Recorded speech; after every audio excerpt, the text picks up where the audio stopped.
Episode number 60. Drawing is sewed from its scabbard, he rushed out of the apartment. On the staircase he met Athos and Porthos, who were coming to see him. They separated, and D'Artagnan rushed between them like a dart.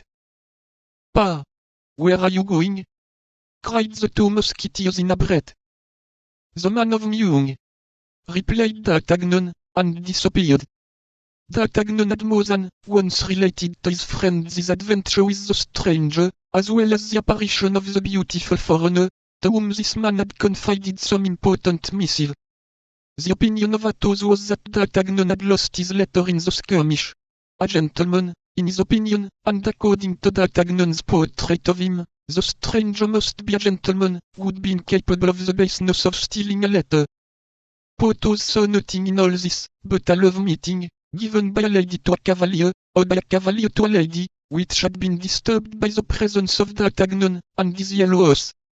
Aramis said that as these sorts of affairs were mysterious, it was better not to fathom them. They understood, then, from the few words which escaped from D'Artagnan, what affair was in hand, and as they thought that overtaking his man, or losing sight of him, D'Artagnan would return to his rooms, they kept on their way. When they entered D'Artagnan's chamber, it was empty. The landlord, dreading the consequences of the encounter, which was doubtless about to take place between the young man and the stranger, had, consistent with the character he had given himself, judged it prudent to decamp. 9. D'Artagnan shows himself. As Athos and Porthos had foreseen, at the expiration of a half hour, D'Artagnan returned. He had again missed his man, who had disappeared as if by enchantment. D'Artagnan had run, sword in hand, through all the neighboring streets, but had found nobody resembling the man he sought for. Then he came back to the point where, perhaps, he ought to have begun, and that was to knock at the door against which the stranger had leaned.